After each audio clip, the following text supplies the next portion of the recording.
I always find the common ground is they all have good intent, but the expression looks different. And I think it's helping them with the expression, helping them find common ground. They're actually not against each other. They're actually more aligned than they think, Right. But it's the expression that look different. Hello and welcome to the Connect to Marriage podcast. I'm June and I'm your host for this episode. In each episode of the Connect to podcast, we'll be tackling questions that couples ask about marriage, communication and conflict, and so much more. We hope you will keep tuning in to learn with us as you grow closer, deeper and stronger in your marriage. When we enter marriage, we bring along our own unique backgrounds, personalities and perspectives into the relationship. Because each of us is so unique, this can sometimes lead to disagreements or miscommunication. So today we are excited to explore how couples can navigate these differences in a healthy and constructive way. And we have with us Madelin Tay, a counselor with Focus on the Family, to share with us her insights and stories. Welcome Madelin, thanks for joining us today. Hi June, thank you for having me.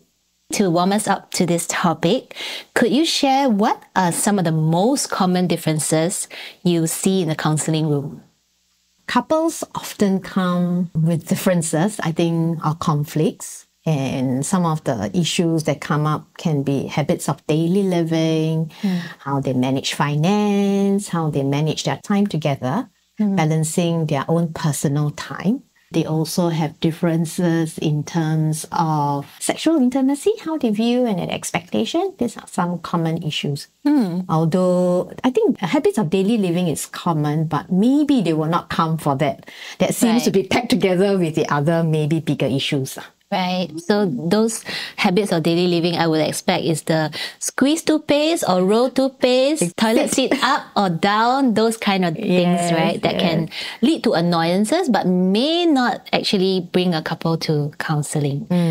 I was wondering if we could start from the basics. Are differences necessarily bad within a marriage?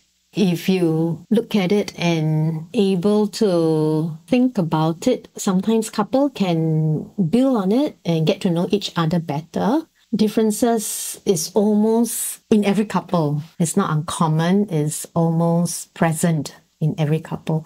So sometimes it may look like opposites, meaning that you like to go out and somebody sleeping late and the other person prefers to stay at home and then only prefers to wake up late or later. Even when two persons are similar, sometimes it's about the degree also, right? So when you talk about generosity, both can be generous, but they can be generous towards different things, or the generosity is a spectrum. So in that consideration, the two different aspects of either direct opposites, if not the degree of there is a continuum, right? In when you talk about certain of these things, there definitely seems to be differences in most couples. So it seems like given that difference is already given, it's like so obvious, and perhaps the difference actually may have initially helped in the attraction towards each other, because this other person has this skill of like maybe connecting with people so easily or just so gregarious and outgoing, and maybe that's the thing that attracted you. In the end, I've heard of many friends, sometimes they lament that, the initial thing that attracted me, but now I feel so annoyed or stressed out by it. I guess it's both mindset of seeing the difference as something to be worked on, something to be bridged, while also looking for ways to maybe find common ground or a compromise. And the other way to look at it is also, I feel that none of us are perfect. I think when you meet somebody who is different from you, depending on how you look at it, it is also can be for your personal growth. Sometimes you may think that this is how life should be, right? Because with your family background, your personality, this seems to be the right way. But when your partner comes, your partner may bring a whole new world. The clashing may feel as if it is difficult, we are so different, we are in tension or we are conflicted. But if you look at it in a bigger perspective, it is actually about us growing. It can be our own individual personal growth journey also. I really like how you put it. It's almost like coming in with a growth mindset, looking at this difference in a certain area as a challenge to learn to overcome together. So I wonder, how do we get more couples working towards navigating these differences in a way that brings them closer and stronger, rather than get to the point where there's so much tension that it builds up, maybe never gets addressed? Yeah, I wonder, how do we help couples to actually move towards this more growth mindset that you were talking about? A lifetime of love and romance requires intentional effort and attention. Yet in times of busyness and with overwhelming priorities to tend to, our marriages can often take a back seat. No matter the state of your relationship today, we want to help you and your spouse thrive. Check out Connect 2, featuring specially created experiences and resources, our favorite selection of articles, top hits on our podcast, date ideas, conversation starters, and more to address the issues that are keeping you and your spouse apart, and to help you rekindle the joy of pursuing one another. Visit www.family.org.sg/connect2 today. I think it's not uncommon when they come in. A lot of times when couples talk about their differences, what comes out a lot of time, it seems to be we wanting to protect, assuming that our way seems to be the right way, right? So I think with that, both may come in trying to protect whether what they value, what they cherish, or what they think is the way. I think being open-minded, wanting to listen, hearing your partner out before trying to take the time to convince your partner why your way is better. Having this open mindset and willing to listen. Yeah, I think that's such an important aspect. Just being open to listen to this different way of doing things, right? Maybe it's a different way of, let's say, being respectful to our respective parents. True. Maybe it's a different way of being generous to friends or even family. Maybe it's a different way of managing finances, like you mentioned earlier. Sometimes it can be both having very good intention. I mean, I just had one couple who said that both enjoy helping others, but they just like different people group to help. Yeah, it's so interesting. They have different people group that they're interested to help. Then it can be a source of conflict. But then if you look at it, both wanting to help. Yeah. So it's how do we manage that? They are not totally different, you know. Yeah. It's the expression that looks different, but the intent is just good. What other common examples would come to mind when you talk about these differences in marriage? Sometimes how they imagine what unwinding looks like, right? Some of us will unwind by having more social events, going out, having a drink, and some of them is like, oh, after a long day of work, that's the last thing in my mind. I want to be home, you know, in my cave, doing something. I don't want to interact anymore. So how they unwind, how frequent should we visit our parents? Yes. That's is it very common weekly? one. Is it bi-weekly? Is it monthly? And when should we pay bills? I do hear also couples which feel that bills shouldn't be left on the weekend because weekend is so precious. Right. And couples say that, but if you don't pay on weekends, you're always so busy, so tired on weekdays. When are we going to pay? So it's just very real. I always find the common ground is they all have good intent, but the expression looks different. And I think it's helping them with the expression, helping them find common ground. They're actually not against each other. They're actually more aligned than they think, you know. Right. But it's the expression that look different. Yeah, that's quite comical. I mean, I'm just imagining that maybe a certain couple, they might be actually more on the same page than they are different. But then, you know, as they talk, things may get heated for no good reason. Correct. Right? Which actually boils down to communication. True. Yeah. So I'm wondering, like, earlier you mentioned the active listening or the willingness to listen, right?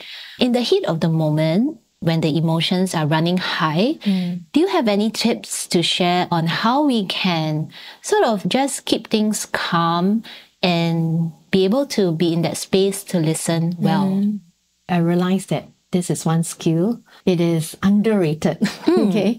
And something which many couples sometimes didn't think how it would help.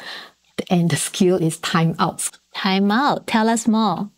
Okay, so when things are heated, when you feel that physiologically you're finding things getting heated, you're just rambling and nobody is listening, I think there is a high time to think about a time out. So a time out is having permission to say that, I think we are not very constructive now. Because if you allow things to escalate, what happens is, I think a lot of hurtful words are a lot of times spoken, actually not intended to, yeah? And sometimes one partner just capture one sentence and it stays with them like forever, but we said this, and then they just go on, build on. So time out is really something that is so important. Of course, some couples will ask me, after time out, then what if my partner just kind of fizzle off, the issue is not addressed? But that's not the best time. So a complete time out has got time in. Yeah. So time out is not a withdrawal, it's not running away, but the whole idea is coming down so that you can think, you have a better sense and you think clearer, and then you approach the issue again. I always feel that when you are escalated, the solutioning doesn't feel win-win. It's either lose-lose or win-lose or lose. So somebody would just either give in and then not hurt and all. So a time out would be very good so that they can calm down and re-engage. Yeah. So a time out without time in is not a proper one. Right. So how do we then schedule this time in? Perhaps it looks different for different couples, depending on their schedules, what's on their plate, whether they are kids, right, in the house, noisy. Good question. So usually we will ask couple to actually discuss what a time out look like. Yeah, when they are calm, okay, not when they are actually escalated or conflicted. So when they are calm, both are thinking clearly, then they will kind of discuss, number one, how to call a time out. You can't be just walking away, you know. So sometimes it actually may aggravate your partner if you just walk away. Sometimes feel disrespected. So what would a time out look like? Sometimes they say that you can either gesture like a time out. The tea. Sometimes, with the tea. Or sometimes you can say that I think maybe we can continue this conversation later. Okay, so anybody can call for a time out. I wouldn't put it on one of the partner. I say whoever who realize that a situation is escalating will call for a time out first. So I'm suggesting that you discuss this timeout frame structure when you're calm, right? So meaning that you will also decide how long the timeout will be. Is it an hour? Is it 2 hours? Okay, so a day? A day. Yeah. So I once had a couple who asked me, can I time out for 1 week? I think that's a bit too long. By the time you come back for time in, you're like, what were we quarreling about? Yes, correct. So I think that feels a little too long. So like what you say, don't go to bed angry, scheduling when to talk about it. So you may have your usual, let's say, agreed time of 2 hours, but let's say the matter was a bit too intense and not so straightforward. Then we will say that, okay, can we schedule the weekend when we are both less stressed, finish housework, then we talk about it. So the timing that means on a good day, we already pre-decide what it would look like. So that it's not so random and then it is not executed clumsily or messily. It's almost like finding the right place and the right time to work through this issue that is important enough to the both parties, right? Involved. Correct. So I'm really interested in this time in, this concept of coming back together to discuss the issue without all the emotions that are getting in the way, right? So when we come back for the time in, how do we prioritize working through this issue and seeking to build that common understanding without viewing each other as almost enemies, right? Yes. So usually we will take turns to share our perspective about the issue that had happened. When one is speaking, in order to prevent us from planning a retort, right? So we usually say that what is very helpful is actually for the one listening in to paraphrase. It really slows the whole conversation. Sometimes they find it painfully slow, but I say that is exactly what we need. Sometimes it is how fast things fire out that sometimes ruin and we hurt one another.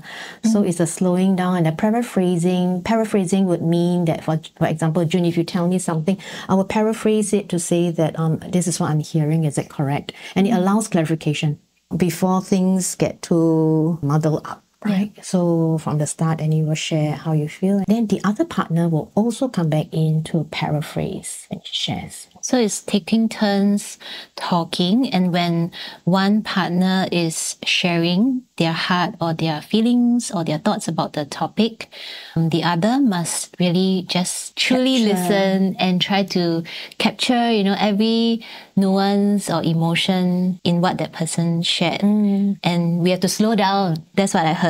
Slow down so that we don't jump straight in and say, no. Yeah. My way is the better way, right? Yes. I think a lot of couples sometimes will ask me, so how long should this conversation be? What would the end look like? Sometimes it's not so straightforward, some of the issues. I cannot say that if you use this, then definitely all your issues are solved. But I think what is important to me in a conflict is not just resolving the conflict. The process in resolving it is just as important to me. Right? Because we say we want to grow. So the process in slowing down, understanding your partner, that during that process is also an opportunity for the couple to grow together. The outcome may not, I cannot guarantee the outcome, okay, because it's the myriad of issues that couples face. There are some things that are just not so straightforward. But I think I always tell them the process to resolve is as important as technically if we can resolve it. Okay. So you don't want to skip that process where you just want to push forward and get an outcome at the expense of the relationship. So the paraphrasing, listening, hearing in, hopefully builds the couplehood and the relationship. Thank you for that. I think that's such a good reminder. In the process of problem solving, we can sometimes get so caught up with the end point, the destination, are we there yet? But actually, in slowing down, what we are doing is really benefiting the marriage relationship in the long run, right? And I like how you brought us back to that centrality of growth. Yeah. Actually, the end point is growth, not so much, resolving this particular difference or issue. So thank you for that, Madelin. So in each podcast, we typically address a frequently asked question that couples have about dating and marriage. Okay. Today's question is from a wife. Earlier, you did allude to this. Okay, so this is from the wife. I have a problem with my husband always wanting to spend time with his friends. He plays golf almost every weekend, and on top of that, he also goes for social drinks from time to time. I don't mind if it's once a month, but I think weekly is just too much for me. He's asked me to join him, but I'm not that type of person, who enjoys gatherings and talking with people I don't know so well. So how would you advise this wife and this couple? Okay, if they come together, I think ironing out their expectation would be important. I would want to hear both their thoughts about what's important to them. And for them to hear each other, right, while I facilitate, is for them to understand each other, what is important. What does that going out do to them? And what does that going out do to the husband? And what does it do to the wife, okay? So hearing that out, and then eventually, yes, I think they still need to work out. It will probably be very compromised, but it will be something acceptable by both of them. But I'm not going to rush through like, I think the very easy one is, okay, you divide your hours and your time and then you divide it equally. I mean, that's not how it actually works, but it's already hearing out, understanding what it does. And then from there, I think with the understanding, some expectation of what a married life need to also be reminded. Okay, if you want to be married and live like singles, then I'm not sure whether that's going to be realistic. It doesn't also mean that once you're married, you don't have your own time, but what will a balance look like? Eventually, there need to be a compromise. So what it look like will come back from the couple. Then it's also okay, I tell couples, that sometimes some of this way to manage it is not cast in stone. Let's try out this first, right? For a month or 3 months and see what happens. And I think what I'm hearing definitely from this wife is, what about me? Yes. I want you, I don't want to share. Why you're married to me, and why are they having more of you than I am, yeah. Or else sometimes if you don't come to the core part of the actual need, it becomes like how much time I give you. And then it can sometimes just become very calculative, you know. Hey, 2 hours already, then is it now my time? So I think that's not how it works in couplehood. And sometimes I tell them to look at compromise in a longer term. It's not by like, okay, 2 hours and 2 hours. Sometimes we think about it long term. In this season of time, things may be this way, but what the next season, you may be the one receiving it. You may be the one who need your partner. So it's not cast in stone. Try it out and take a long-term view about your compromise. Because if not, you become very calculative. Thanks for those tips. Indeed, we shouldn't be, doing the wife math of the husband math, right? Yeah, but really just take the time to step back and ask ourselves, okay, what is it that I really need and want from our marriage? What is it that's really important to me? And making that time and space to actually share that. Yeah, so insightful. Thank you, Madelin, for sharing your insights and stories today. I really enjoyed, and also I think I picked up some tips for my own marriage as well. In each podcast, we actually end off with a couple challenge for couples to do and to just chat and share with each other. If you are out there listening to this with your spouse, take the next 5 minutes to chat about one thing you've learned today and how you might apply it to your marriage. And if you're looking out for more resources to grow your relationship and marriage, do visit our website at www.family.org.sg to browse our articles or check out our upcoming events. Thank you once again for tuning in, and until next time, take care of yourself and your spouse.